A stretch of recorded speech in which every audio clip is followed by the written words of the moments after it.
Welcome back, everyone. You're watching Coastal Living. Now it's time for one of our favorite Friday segments with Captain John Little. Now, you may recognize the setting in this next video. We're revisiting the good old days when we were back in the Coastal Living studio to a really useful segment by Captain John where he shares the importance and the variety of rods and reels available and which ones may be best for you. Check it out.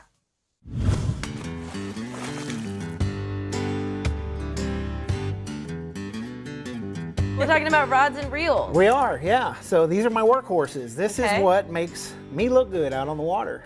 These Waterloo rods are amazing. The salinity and this bait runner are both really lightweight and very strong rods. The Fuji eyes on them, they're really smooth, so whenever you cast, the line goes through them really easily.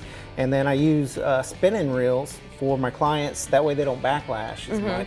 If you have an angler that really doesn't know how to cast very well, these are a lifesaver. Absolutely. You remember fishing with me whenever we did our little trip? Right. Sometimes they do get wind knots in them, and they're a lot easier to take out than the bait casters. These other guys. Okay. So, I don't know that I've ever used these are the spinning rods. And I think I've got those under control. These Tell us about these. Are fairly easy. Now, whenever it comes to your bait caster, it requires some training.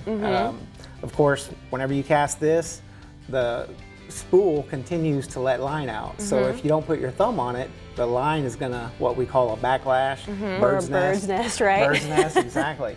So you have to control that and you have to watch the entire time. So whenever you're casting and you're making your fish calls, whenever the line is, that one right there. Something like that. Whenever the bait hits the water, you have to make sure that you stop the line. And if you don't, it's gonna be a huge problem. But the advantage to using one of these over a spinner is whenever you're wade fishing, of course the reel is sitting up away from the water compared to the reel closer to the water on the bottom, and you can cast these a lot easier.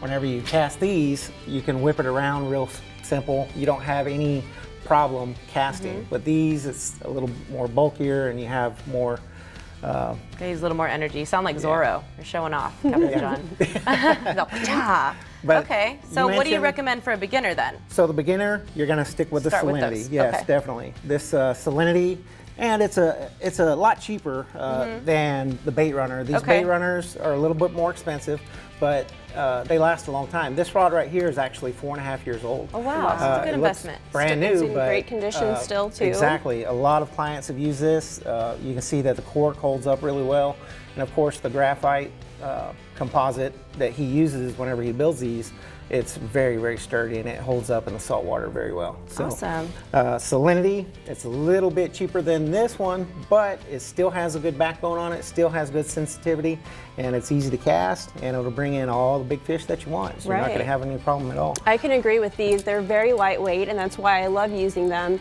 And I do have a question for you. So for those that are new to fishing, how do these differentiate from rods we use whenever we're offshore or doing a different kind of fishing than when we're out on the bay? So your offshore rods are going to be, of course, a lot heavier. Right. They're going to have to be because, of course, offshore, your pelagics, offshore, they're much bigger than our bay species.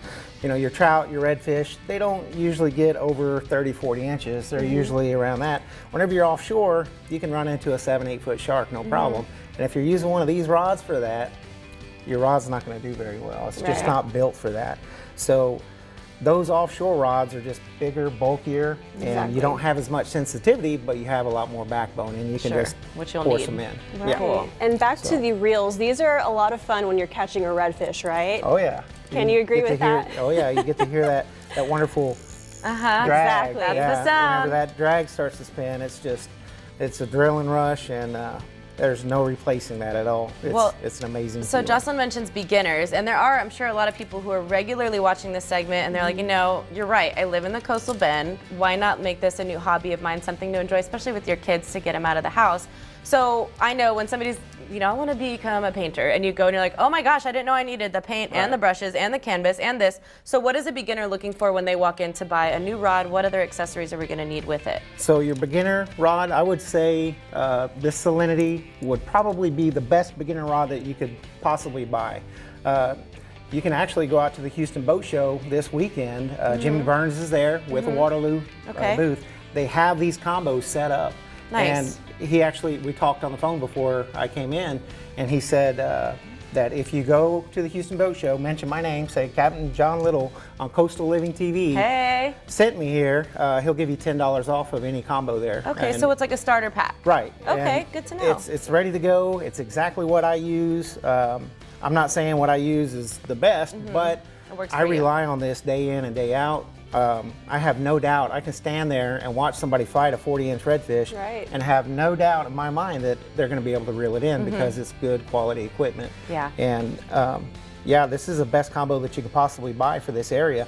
It's a pin, the Shimano, the Noski reel, and the Waterloo salinity rod, and then I put fins, braided line on. Right. So. And I have to add, for a beginner, I would say these spinning reels are typically what you should go with instead of a bait caster, because those require a little bit more experience. They do. Say. It's just a lot more practice. You'll have to practice a lot more for your bait caster. Anything you're trying for the first time or the 20th is going to take practice. Exactly. Thank you, Captain John Little, for joining us and Thanks for enlightening having us on these rods. So if you are a beginner and you want to get started, well, now you know what.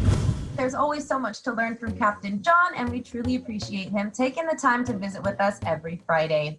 All right, we have more great coastal living content coming up in the show, some Texas talent, and your coastal living daily challenge. Stay with us. We'll be right back.